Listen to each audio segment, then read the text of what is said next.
Hello everyone, thank you so much for coming to tonight's for free performance of Romeo and Juliet.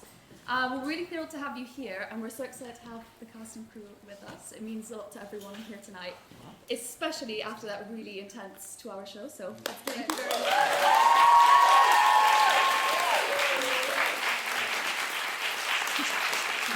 So I'm Martina, I'm a young producer here at the Almeida. And I'm Minji, I'm a young producer at the Almeida as well. We'll be co-chairing this Q&A. A few things to keep in mind. For the sake of time, please try to keep your questions brief and to the point. And also, we don't have a mic in the audience tonight, so we're going to have to test your projection skills. So please try to be as loud as possible. Yeah, I think before we start the Q&A, maybe, can we do some introductions? So could you please maybe say your name and your role in this production? We'll start from the end. Hi, I'm Tahib. I played Romeo.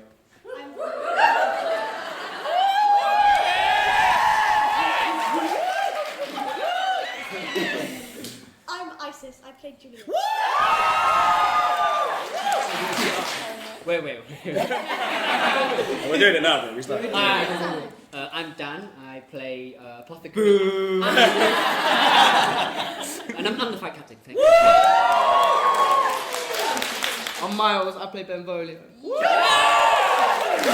I'm Amanda. I play Lady Capulet. I'm Judah. I play Tybalt. Come on, you got code. I'm Rebecca. I'm the director. Jack Mercutio. Joe, the nurse. I'm Ellie, I'm the company stage manager.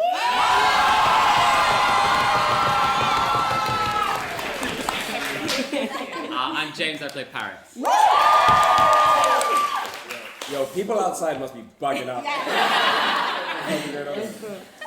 Oh my god, thank you so much for this energy. This is amazing. Let's open the floor to the audience for our first question. Very eager hand over here. Thank you. Yeah. First of all, again, bravo, hands down, best Romeo and Juliet I've ever seen, and I've seen a lot. Shakespeare, thank you. I mean, I'm still struggling to process the words right now, but I know you said keep it. Time is ticking. It's funny because when this was announced, someone said on Twitter, really, another Romeo and Juliet, and I was like, it's so funny because a story about love trying to survive in a world that's ruled by violence couldn't seem more fitting than right now. So I was just wondering, and as I was going along the lines, each one I was like rediscovering for the first time. I was wondering, did any of you have like some new lines or moments that that you noticed and had new depth for you? Like you noticed it and was like, oh, I didn't notice that before, like during the rehearsal process or anything. That's a great question. So, Who's had a line that was a revelation? Do you know, it wasn't a single line for me, but for me, I was just, it's a play that we all know, everyone's seen. Like I'd watched it for the first time when I was in secondary school, and do you know what I mean? Like it's just something you know. But for me, I thought what was really interesting was how much, especially for us two, it seemed like they were aware of the fact that they were going to die at the end. Like the amount of dreams that they have of death coming, or do you know what I mean? I didn't know that there was so much foreboding in the play. Like they say it out loud so many times. I dreamed of dying. Like something bad is going to happen, and then they decide to do it anyway. And so I think for me that was the thing that rung out, especially in our version of the play. Like it's a darker, more guttural, violent Verona, and so like death just seemed present the entire time. And love. It's also a play about love. Anyone else? Yeah, the nurse is often, I mean, when I've seen it, it's sort of portrayed in a certain way that I couldn't find evidence of in the text. But the lines when she says, like, I think you should marry Paris, is often written in GCSE notes as the nurse betraying Juliet, and it really makes me cross with academics, because obviously it's a lot more complex than that. You know, she knows, she's heard Juliet say twice, if you don't do this, she says it to her mother just before I say to her, if you don't do it, then I'm going to end up with Tybalt. She says it very clearly. And so this is about survival, it's got nothing to do with betrayal. And literally, I looked on all of the GCSE notes, and I didn't see one that didn't say that. And it infuriated me. So, yeah, that's one of them. Yeah, I love how you brought it to the front of the stage during the scene with violence. That was so good. Right, next question. Black top over there. I suppose my question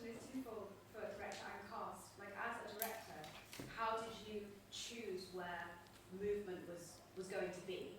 Like, what was the thing that served that movement for you? And then also for cast, how did that then propel your performance? Like, how did that then sort of guide you through the play itself? It's a really good question. I suppose like I sort of knew there are bits where you're like, it's a dance, it's a fight. We should move now. Where it's like in the storytelling, like it's what's actually happening in the moment. And I think like I felt, you know, it's a blank space. Like there's no kind of and there's no entrances and exits, and like it's very much about like conjuring every moment and all of the world of it and the momentum through the bodies in space. And I think like we sort of, I guess like we worked it out together, and like there are obvious bits of going like it's the scene breaks effectively, but also about, I think we sort of started to find a language of like, when does the movement begin under the scene in front, and where's it going to, and like what's, I suppose that's something I felt like you guys, I remember you talking about that in the playing of it, of realising that a lot of the time the movement is actually like taking you into the energy or the feel or the atmosphere of the top of the next scene. And so it's sort of like part of that. Mars, did you? Yeah, I agree. I think like, the movement was kind of used as where we'd been and where we're going, and using it like exactly what you're saying as part of the scene, which helps sort of when we go into the scene. It's not, because it is a blank space and a blank stage, it's not just okay, start scene. There's movement and things for us to use and you know, gel with, even with each other, just to clock in if there's certain movements, and then going into the scene, it helps just sort of ease it in. So yeah. Alright, next question. Sorry, no, like the second part of the question, like how did it help propel us? I think what was also cool about the movement, I'm not a dancer, like nor have I ever been, nor do I ever want to be a dancer, but like it didn't feel like acting and now we dance. Like it felt like the dancing was a part of the scene, and for me actually what I found really interesting was it felt like the movement was a way to communicate like the inner life of your character through what's going on. Like in that dance, those movements aren't, you know, arbitrary or like that's how they feel. Like they, do you know what I mean? It felt like a part of what I was doing in the scene, as opposed to now here's some contemporary dance. Yeah. Do you know what I mean? It's all like fully embodied. Yeah. And there's a definite like objective and reason behind it. Yeah. Yeah, and I think a lot of it came out of like, we get to a point and I'll be like, okay, we're now going from here to here. What do we, like, what does it feel like we're going, you know, and there were bits where it's like, felt more dance based or more fight based, like what are we going to, what are you guys, where are you at the scene, and what, so a lot of it was sort of done in conversation, I suppose, wasn't it, as well, of going like, what, I feel like I would do this, or like kind of coming up, like here's the beginning point, this is where we're going, where is that, and so it was all kind of created together, which was fun. It came from all of us, which was quite nice. It wasn't like set dance moves or set, we're going to do this. Like we all sort of came together as a group and improvised, and you know, you picked movements out from the improvisation. So it was all done through feeling and with intention, as opposed to. So it's like everyone's got different grooves. Yeah. Yeah. So there's like James' groove. Judah has a groove. Yeah. And Miles has a groove, and James has a groove that like very much became part of the world. So it also became a shorthand of being like, and then we do Judah's group here, and like it was like a weird. And actually, so much of it was like about rhythm and intention, and not about technique. And I sort of remember having a moment of being like, this is like quick like a cat, and then slow like a sloth, and jump like a dolphin. And sort of it was just always about like impulse, I suppose, and like coming out of stuff. But it was great that everyone like generated material, and then we could like take that and like put it together, but it was like fun because it's got its own like notation now. Yes, in the pink top. First of all, loved it. But my question is, obviously a lot of the time you're sitting like on the edge of the slab or at the back of the stage. Did you find it hard to like stay engaged? And also, how did you come in with that much energy when you went back into another scene? That's a great question. For me, I think we all have our different ways of finding our way through that. For me, I've almost like got into a little bit of a meditative state. So I'm sitting and I'm watching everything going on, but like slowing my breathing down and just trying to really just watch like the joyous acting that's happening in front of me. I feel very lucky to watch that. But then I feel that like just before my scene's about to start, I think because I've done it enough and gone through that thought process of the character, I know where I've just been. And so as soon as the cue comes in, it's almost like it just lands in my body and I'm there. And I think that comes from just through the rehearsal process of understanding where you've just been, what you're going into, what your intentions are for that scene. And so the more you do it, it's just something now that just happens physically. So I go from that kind of like, meditative to like, and now I'm, about to pounce on my daughter. It's, I don't know if that's the same for others as well. Yeah, I find in terms of being engaged with it, it's just about like staying curious, because every night is different, and whether people are trying to be or not, like something will just click differently. Like feeling those revelations, like the revelation I had tonight was about, like, because we were doing it with you in front of a like under 25 audience, like hearing the friar saying, look, you'll be fine, like I'm gonna give you philosophy. Like, no, hang up philosophy. Philosophy right now. Like, I'm hurting. And so, like, just watching that and watching your reaction to it, or hearing your reaction to it, is like kind of magical. And I think that I actually kind of do love being in the space watching it, because again, like, you don't get to do that if you're on a TV or film set or something like that. You're like in your trailer, not doing anything, blah, blah, blah. Whereas here, like, we're all telling that story. We're all responsible for it. Us and you. Like, that's a communal experience that we don't get like anywhere else. And that's, well, not anywhere else, but in terms of storytelling, like that is really specific to the theatre. And I just love that. Jody, I think you were going to say something. Me? So you were about to speak, yeah. Well. How long have you got? Okay, I'll be quick. I'd say initially it started almost like a cues, like especially for some of us who are not looking at the stage. It's like it's a beautiful audio book for 80% of it.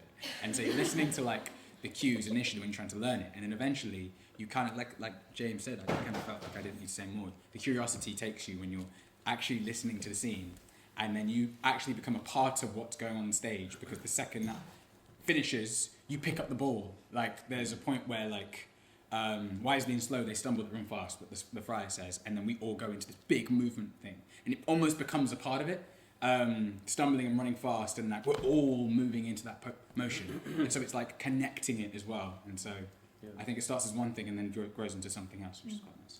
I think the ball is a good thing. We literally used to play a ball game like every day of rehearsal, where we'd all try and keep the ball in the air. I won't bore you with like the actual details and the rules of the game, but like the point of it was like keeping the ball in the air, and it feels like that every time a scene ends, like somebody else has just like raised the bar. Like you kind of have to come in and meet the energy at where it's at, as opposed to, oh, I've been sitting down for 4 minutes. Like, do you know what I mean? It's it feels like everybody else's energy kind of seeps into you, and you have to start your scene where they left it.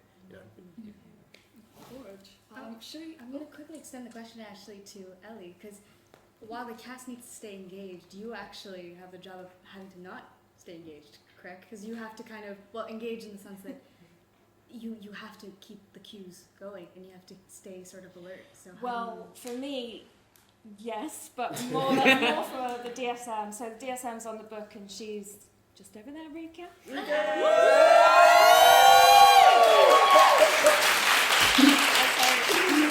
Rika has to do a lot of concentrating and keep her eye on the ball, and she's calling all the lights, all the sound. She calls the wall to fall. She does all of that. So she's concentrating the whole way through the show. Upstairs, we've neglected you guys a bit. I'm sorry, green shirt. Oh yeah, okay. Hi, I'm just like really interested to ask Ellie and everyone on stage, why, like, what is it to you that makes the story so alive and current and just important, despite being written so long ago? Where do you think it belongs in today? I see Stuart Stars. Not to put you on the spot. Sorry. So you go first. And I shall extend off that. I'm not going first. That's the way we do it.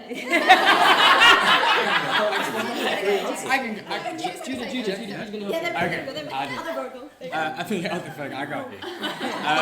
I'd say that I remember being in the audition with Rebecca and talking about like this idea that Romeo and Juliet is always described as this like unrealistic love story. And I think that when you're lucky enough to experience love in any form, it does have this like unconditional, exciting sort of like visceral feeling that happens in various moments between Romeo and Juliet. And I think that can be anytime. It doesn't have to be like this sort of like Shakespearean thing. It's something that can happen whenever. And I think that's just a beautiful thing if you're lucky to experience that. And so, yeah, that's something that I have always really, really appreciated about how open this is, I think. Yeah. So, And I think it's the tragedy as well that makes it so compelling for audiences. Like, you know, every night I'm willing to heave as Romeo, to just turn and look, because she is moving on this, like, thank you, like, just, she's right there, like, just, and I think it's that, and I love that, the choice that you made to direct it in that way, because I think it is that. I think this whole play, even though we know the story so well and we know what happens at the end, we're still willing for it to be different, and I think that's what captivates people and why we still want to watch this and see it, because it's just beautifully, like, it's just anguish. Yeah, I love that you're with me. Yeah, just Yeah, you are laughing. I'm going to turn around and just knock out. Great. Anyone else? I think the thing of go on, Jack. No, I don't. No, go on. Nope. Um, What's relevant? What are you interested in? Nothing. Not interested. Come back to me. I just think, like, there's so many things. Like, we feel that it's a long time ago, but actually, it's actually in our evolution only a few minutes ago that this play was written. And so I think that we don't check all of the things that are relevant in that play. Some of the jokes might not be relevant, but all of the human emotions that sit in that play and the things that are being driven and the patriarchy in that play, the way he writes about the patriarchy of that play is extraordinary. The way he writes Juliet is extraordinary. She's a young woman who is incredibly intelligent, forthright, knows what she wants. She's articulate, she's funny. She's got all of these things that we're told that only now women are possessing. You know, was ever thus. You know, was ever thus. And so I think there's so much. There's the only things that don't resonate, which Freck's brilliantly cut out, are the sort of the jokes. Like, a lot of the jokes are the in-jokes of the time, and we just don't get them, and often audiences have to suffer them. And Freck's brilliantly cut them out. So, next question. In the back over there, black t-shirt. So many scenes throughout that felt like they were cut together really beautifully in a way that they're not in the original script. And I was just wondering whether that was decided on at the start of the rehearsal process, or if that was something that was found throughout. And is it difficult to stitch two scenes that were originally separate together, but still keeping a kind of single sense of tension right forward? That's a really good question. Yeah, most of it's... So I suppose we went into rehearsals and I brought a draft, which we ended up cutting still quite a lot away from and reorganising some of it during the process. When we came in, it had the scenes interspersed, but like probably not as eloquently as they are now, that we now found.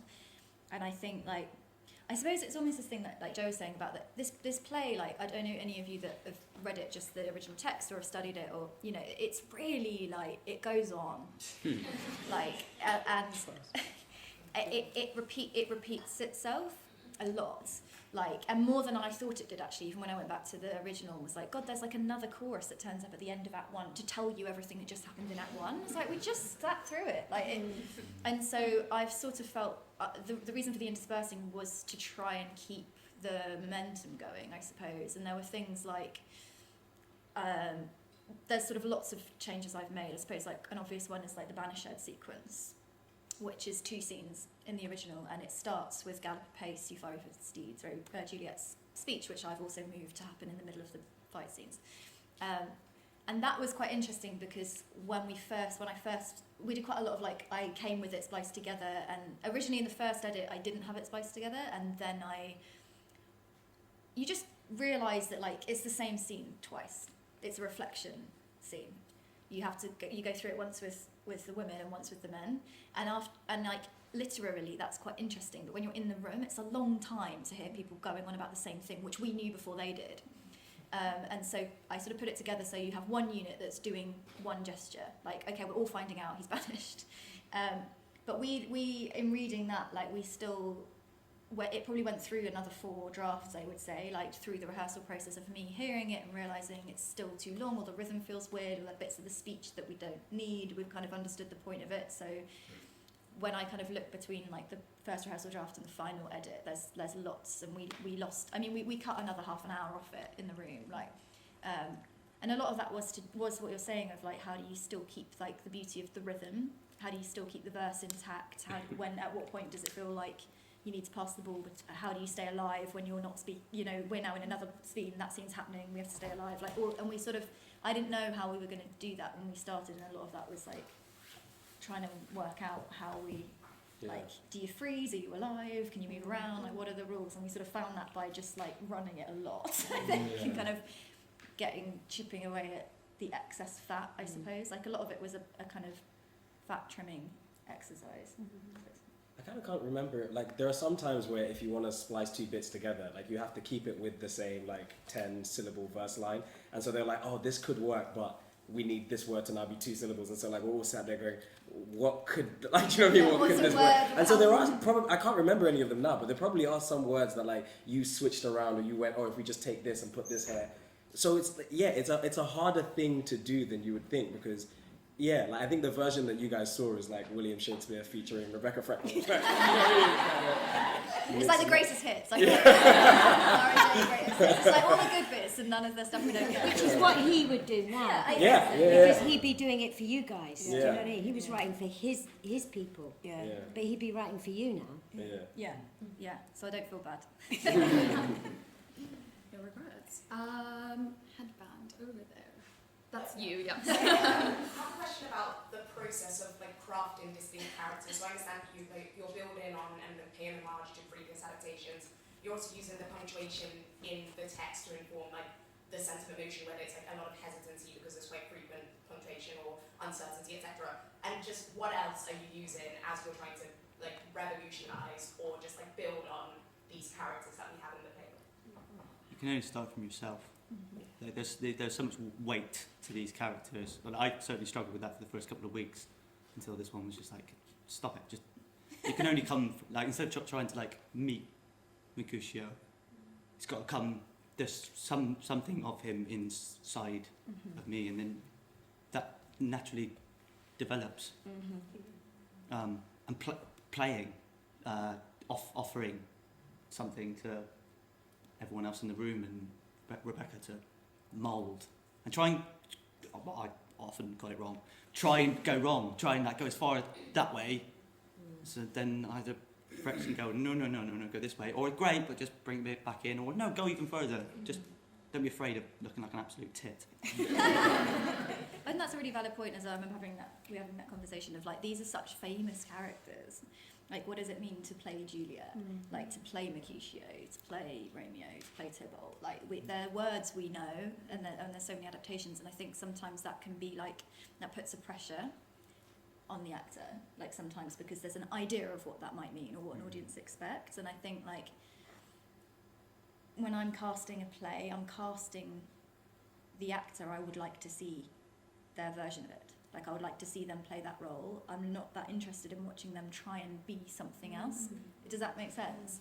And so I think that was really interesting of like getting a group of people together. I'm like, I'd love to see your version of that role. And so I kind of want you to bring it to you more than I want you to go, I'm meant to be the jester or the fighter or the archetype that we've kind of come to know. And I think like that's something that sometimes I feel like maybe actors don't know that enough. That's what the casting process is. Like, it's not so much about finding someone who's going to fulfill an idea that an artist has about what they want in a role. It's about another artist being like sparked by another artist and going, I would like to see you go through that journey. And so I think like we tried to strip away some of the like weight of the names of the character and the weight of the text of the character and just come to it and see. And that's easier maybe. I think You're giving us a 5 minute. Yeah. Okay, for me, it's getting past. Sorry, the language is a big thing for me. Sorry, did I cut someone? No. It was getting past the language because I think personally I always saw Shakespeare as quite a hierarchical thing, and it wasn't necessarily accessible to where I grew up and stuff. It wasn't. So when Strong agree. So when we started chopping up and working it and with Frex and making sense of it, it was like that first scene. It's a cousin and it's two cousins chatting, and it feels like I'm chatting to my boy. And just the sort of journey on going from me thinking about these Shakespearean words and language to translating it to how I talk now. It was quite like revolutionary for me personally to be like, well, it's poetry and it's everlasting and it's relatable. Because I think it links to that thing you asked earlier about why it's relevant to today. It's relevant today because we're bringing us today, and we're putting it in front of you today. So how does it change the play by having these people in this room in 2023 with everything that we've been through and going, we can only bring ourselves to that.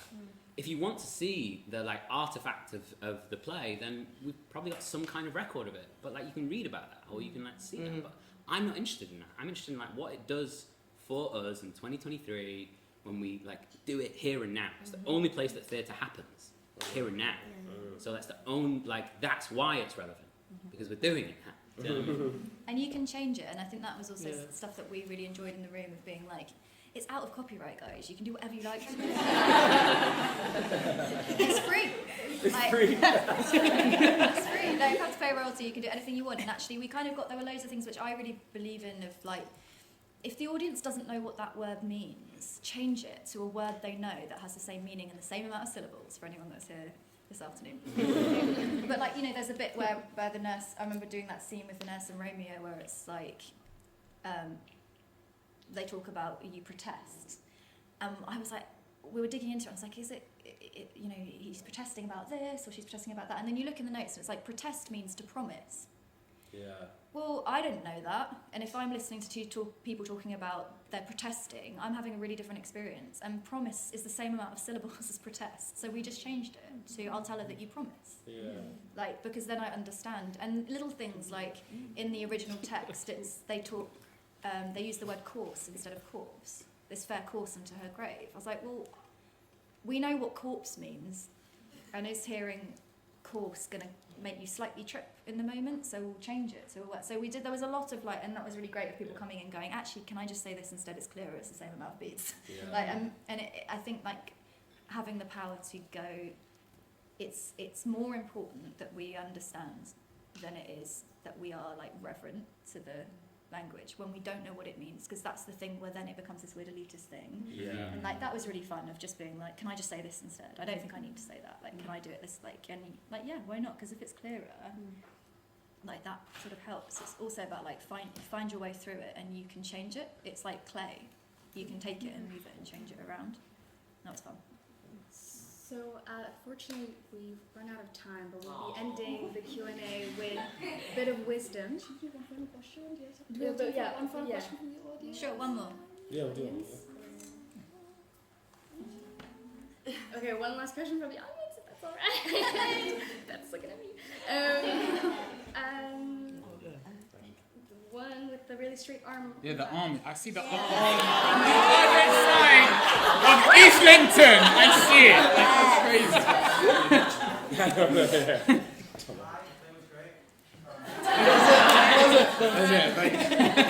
Brilliant, thank you. Sorry, brother. Could you start again? I missed the first part there. No, I don't know if this is the last question worthy. Oh, yeah. Of course it is. Always worthy. Yeah. Most important. Yeah. How stressful was it to work with the candles?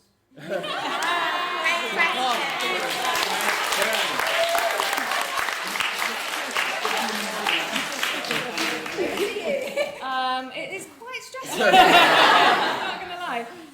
Constantly terrified of burning this building down. But actually, the most stressful part of it, and this is really quite boring, so I'm sorry about this, but was actually figuring out burn time and how many we needed and how often we needed to replace them and all of that stuff. So yeah, that was probably the most stressful bit. But obviously, watching it and making sure nothing sets on fire is also quite stressful. How many candles? How many on stage? Well, like, do you need the entire run? Lily? Can you remember? On stage is 199. Wait. Over 1,000. Bro. Is it? Wow. Yeah. Are we one candle short of 200? I'm not got time to light that. I'll light a candle. Can we get 200? Like, What I would say about the candles, just to close on, is like when me and Chloe Lamford, who designed the set, when we came up with this idea, everybody wanted to do it, and I was waiting to be told no, or to be told like they have to be fake, or the council won't let you do it, or it's too much of fun, like all of these things, and it was incredible that everyone was like, okay, like how can we do that? And that the stage management team and the production team and the team in the building like totally went with that to achieve the vision that we had for the end of the show. And I think it's so essential that they're real. Like it has such an important thing. So I really was like surprised we didn't get shut down on that. So if you have an idea, like always ask for it, because they might do it. But also, it's totally worth it. That whole moment is so beautiful, and we're all really proud of it. So it's worth all the stress.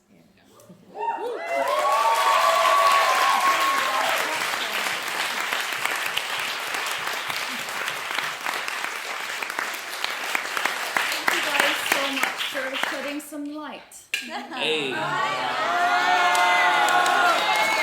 my gosh! Get this woman a deal.